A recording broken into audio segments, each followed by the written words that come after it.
Hey, this is Winfred Burns, your money mentor. So this week we're going to do something a little different. I've been doing a lot of budgeting and things like that on these videos, but I want to talk a little about something a little different for those of you who are already have a solid budget and who are on your way. First of all, I want to say congratulations. That is awesome.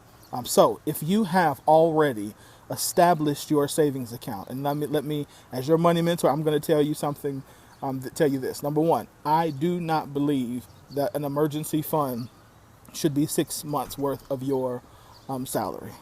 That was great when we're in an economy that was that we can typically find another job in 3 to 6 months. However, I'm going to tell you that I think that your emergency fund should be 12 months because we are in an economy where two things have happened in this new economy. Number one, we're seeing that the competition is much greater for jobs, and secondly, we are seeing a ton of people who are underemployed. And if you didn't see my article this week that I posted on LinkedIn about what underemployment is, check it out. Go to my LinkedIn page and check it out, or go to the Global Drive page, and I posted it there as well. So 12 months. So if you have that secure, the other thing I need to tell you about is, or I want to talk to you about, is what to invest in. So a lot of us are not as savvy or have the time to really manage stocks and bonds and things like that. But I think that one of the best things that we could invest in is a mutual fund. What a mutual fund is, it is a collection of stocks, bonds, commodities, treasury bills, all of those things that are grouped together, and all of those make one fund. So you say, okay, that sounds cool. How do I know what to invest in? Well, first of all, I'm going to tell you that if you don't know, do your homework. Don't take anyone's advice without doing your homework, including mine. Okay? You want to read something that's called a prospectus. Anytime any mutual fund has a prospectus, and what a prospectus is it tells you a couple of things it'll tell you is what are the fees that are associated with the mutual fund, who's managing the mutual fund, and how much experience do they have managing funds. Also, it will tell you what the mix of the funds are. And what I mean by that is you have some that are more aggressive and you have some that are more conservative. And based upon your risk tolerance, meaning how comfortable you are seeing fluctuations in your balances, determine whether or not you are more risk tolerant or more risk averse, meaning whether you're more aggressive or whether you're more conservative. But I think those are great investment options for those of us who are prepared for that.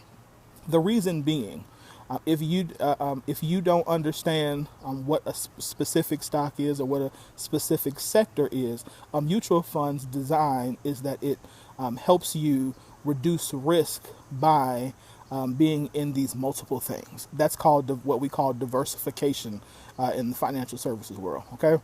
So look into mutual funds. If you are younger, my suggestion, and you have a high risk tolerance, is you want to look into something that has more equities or stocks in them.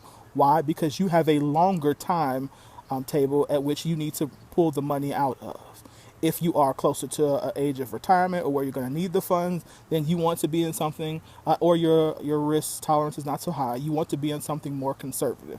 But just like anything else, the greater the risk, the greater the reward. The lower the risk, the lower the reward. So look into mutual funds this week and see and begin to invest in those things. They do have fees. They have all of those that are involved. So please check on them. And they can be self-managed. All right. But again, don't take my advice without doing your homework. Okay. Because y'all not calling me talking about, well, you told me to do it. No, do your homework. But look at mutual funds. They're a great option. They're a great tool.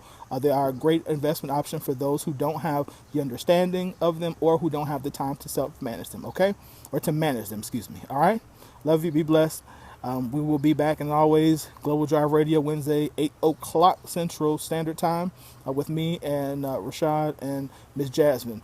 We have a great show. We've got Sevilla Morgan. She's got a great show out of Florida. And then she's got a book called 21st Century Hannah for women who don't have children and who have wanted children. So I'm interested to hear this her story, and then also how to show you how to live a great life, even if you don't have children and you wanted them. All right. Love you. Be blessed. We'll see you on Wednesday night, 8 o'clock Global Drive Radio. And I forgot to tell you, make sure you go and check out my magazine, Sepia Prime Woman. Go to bold, movenow.com, and check out some of the great content that we have. Myself, of my new article, Michelle Lakins, Sonia Moore, all of the writers at Sepia Prime Woman. We have some great content up there. So go to bold, movenow.com, and check us out. All right.